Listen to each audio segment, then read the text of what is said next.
আম্মুকে বললাম যে আম্মু আমি ছাগল নিব, তো আম্মু বলছে ছাগল নিয়ে কি করবো, পালবো।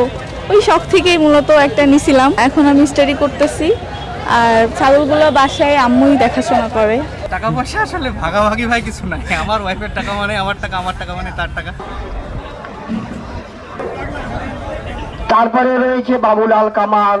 আমার মূলত শখ থেকেই কেনা, মানে আমি তো গ্রাম থেকে, তো সবার বাসায় দেখতাম ছাগল টাগল আছে। আমার বাসায় কুরবানি টাইমে ছাগল কেনা হয়, আদারওয়াইজ পোষার জন্য কখনো ছাগল কেনা হয় নাই। তো আম্মুকে বললাম যে আম্মু আমি ছাগল নিব, তো আম্মু বলছে ছাগল নিয়ে কি করবো, পালবো। ওই শখ থেকেই মূলত একটা নিছিলাম বলতে আপনার কেমন মানে বাচ্চা হয় না এরকম দেখেই নিছিলাম, যে আম্মু বলছিল যে এমনি শখ থেকে যেহেতু নিছে, পেলে বড় করে না হয় পরে শখ যখন মিটে যাবে তখন ছেড়ে দিবে। তো ওইটা আর হয় নাই। বাচ্চা দেয়াই ছিল, আমার কুরবানি ছাগলের সাথে ছিল। বাচ্চা দেওয়ানোর পরে এই যে আমার ছাগল, বড় ছাগল, ওর নাম রাখছি মুহি, এরপরে সুহি, ফুহি, এরপরে আরও দুইটা হচ্ছে আপনার পাটি, জোড়া পাটি ছিল। এরপরে আবার আপনার দুইটা খাসি হয়ে আবার একটা পাটি ছিল। মানে আমি নিজেও জানতাম না যে এরকম একটা জাত আমি কিনছি, আমার কোনো ধারণাই ছিল না এই সম্পর্কে। জাত হচ্ছে হরিয়ানা। এখন টোটাল আছে আপনার 25-26টা মতো, 24-25টা এরকম। সবগুলো হরিয়ানা বলতে মানে লাস্টে যে একটু মিক্স থাকেই, মানে হ্যাঁ, এগুলো সব অরিজিনাল। এখন আমি স্টাডি করতেছি, আর ছাগলগুলো বাসায় আম্মুই দেখাশোনা করে। আমার ছোট ভাই আছে, ও দেখাশোনা করে। আমি বিবাহিত, এই তো 1 বছর কয়েক মাস হচ্ছে আমার বিয়ে হয়েছে। আমার হাজব্যান্ডও স্টাডি করে, উনি ঢাকা ইউনিভার্সিটিতে পড়ে। আমি ইসলামপুর ইউনিভার্সিটি। কয়টা ছাগল নিয়ে আসছেন?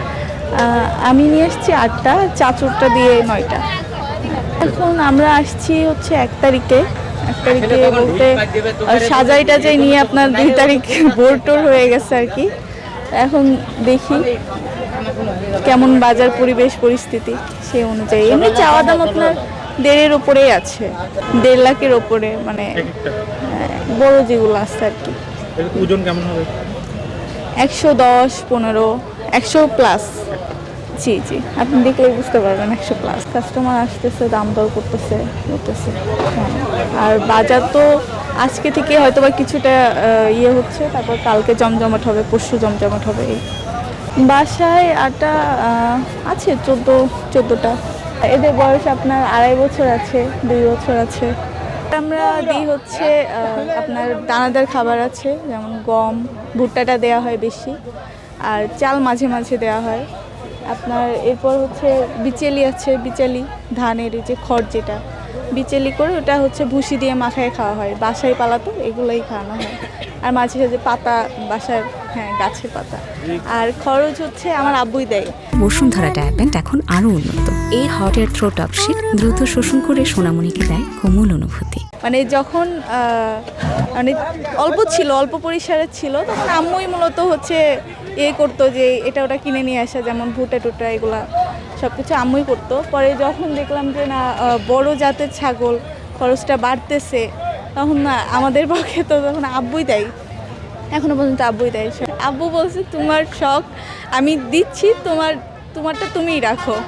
হ্যাঁ, আমি এই দিক থেকে অনেক লাকি যে আমার আব্বু আম্মু আমাকে প্রচুর পরিমাণে সাপোর্ট করে। ইভেন আমার ভাইও আমাকে সাপোর্ট করে। আমার বিয়ের পরে আমার হাজব্যান্ড, সেও আমাকে সাপোর্ট না করলে আমি এত দূর আসতে পারতাম না, মানে এই জায়গায় আজকে গাবতলী বাজারে এখানে দাঁড়াতে পারতাম না আর কি। আমরা যেহেতু স্টাডি করি, আমরা দুইজন আলাদা জায়গাতেই থাকি, মানে ঢাকাতেই থাকি, বাট আলাদা আলাদা, ওর ওখানে থাকে, আমি আমার এই সাইডে থাকি। আর বাসায় তো আম্মুই যত্ন করে। আর বিশেষ করে বেচা বিক্রি, যখন ছাগল বড় দেখছে যে বেচা বিক্রি যে এটা, তখন সবাই মিলেই মানে একসাথে হয়ে কথাবার্তা বলে একটা ডিসিশন ফাইনাল করো। তো ওখানে আমার হাজব্যান্ড বলছে আচ্ছা ঠিক আছে, এরকম যদি হয় তাহলে নিয়ে আসো গাবতলীতে, দেখি কেমন কী হয়। তো এটা আমার কাছে অনেক বড় সাপোর্ট। আমার কাছে মনে হয় যে এই দিক থেকে আমার হাজব্যান্ড যথেষ্ট পরিমাণে আমাকে সাপোর্ট করে। ছাগল যেটা, সেটা হলো যে এখানে নিয়ে আসা হলো ছাগল সবগুলো পালার শখ থেকে। এখন এই শখ হলো আমার ওয়াইফের, সে শখ করে একটা ছাগল কিনছিল, সে ছাগল থেকে আসলে 1-2টা হইতে অনেকগুলো ছাগল হয়েছে গত 2.5 বছর যাবত। হ্যাঁ, এটা পালা হচ্ছে আর কি। আমরা যতগুলো ছাগল আনছি বাসা থেকে সবগুলো আমাদের নিজের পালা, একদম একটা ছাগল থেকে এতগুলো ছাগল হয়েছে, সেগুলো আমরা পেলে বসে বড় করে আমরা এই ক্রেতার সংখ্যা ভাই যেহেতু এখন একটু হাটটা একটু ছোট হয়ে গেছে রাস্তার জন্য, আবার ক্রেতার সংখ্যা আবহাওয়াজনিত কারণে হয়তো বা একটু কম। হঠাৎ বৃষ্টি চলে আসছে, রাস্তাঘাট খারাপ, এই ক্রেতার সংখ্যা একটু কম গত বছরের তুলনায় আমি যেটা দেখতেছি। তবে আশা করতেছি চলে আসবে ক্রেতা। আজকে মোটামুটি ভালো, আমি গত 1 তারিখ 2 তারিখে ক্রেতা অনেক কমই দেখছিলাম, আজকে মোটামুটি সকাল থেকে ভালো ক্রেতা দেখতেছি। আর আশা করতেছি 4, 5, 6 তারিখে আরও বেশি ক্রেতা আসবে। ওই তো বলে না, কষ্ট করলে কেষ্ট মেলে, সেটা পরে তো যে ঢাকায় চলে আসলাম, আমিও ঢাকা ইউনিভার্সিটিতে পড়াশোনা করতেছি, ও ঢাকায় একটা বেসরকারি ইউনিভার্সিটিতে পড়াশোনা করতেছে। সেক্ষেত্রে আমাদের ঢাকায় থাকা হয়, তো সেক্ষেত্রে বাসায় আমার শ্বশুর শাশুড়ি থাকেন, ওনারা দেখেন ছাগল, ওনারাও খুব সাপোর্টিভ এই বিষয়ে। আসলে একটা বড় বিষয় কি, বাবা মা যদি কোনো সন্তানের কোনো বিষয়ে সাপোর্টিভ হয়, সেখানে কিন্তু সন্তান নিজে থেকে করলে যতটুকু সফলতা পাইতো তার থেকে কিন্তু দ্বিগুণ মোটিভেটেড হয়ে দ্বিগুণ সফলতাটা পায়। হ্যাঁ, এখন আমার শ্বশুর শাশুড়ি এই দিক দিয়ে খুবই সাপোর্টিভ, তারা নিজেরাও নিজেদের মতো করে ছাগলটা দেখে যে আমার সন্তান যেহেতু শখ করে একটা জিনিস পালতেছে, সেহেতু আমারও দায়িত্ব এই সন্তানের শখটাকে প্রাধান্য দেওয়া। সেই হিসাবে তারাও খুব ছাগলটা যত্ন নেয়। এ পর্যন্ত আমরা যেগুলো ছাগল নিয়ে আসছি তারাও কিন্তু আমাদের মতো ইকুয়ালি কন্ট্রিবিউটেড এই ছাগলে, এবং আমাদের থেকে বেশি তারা তাদের কন্ট্রিবিউশন এই ছাগল আমাদের এখানে নিয়ে আসার পেছনে। তো এইটাই বলবো। টাকা পয়সা আসলে ভাগাভাগি ভাই কিছু নাই, আমার ওয়াইফের টাকা মানে আমার টাকা, আমার টাকা মানে তার টাকা, এখানে ভাগাভাগি কিছু নাই।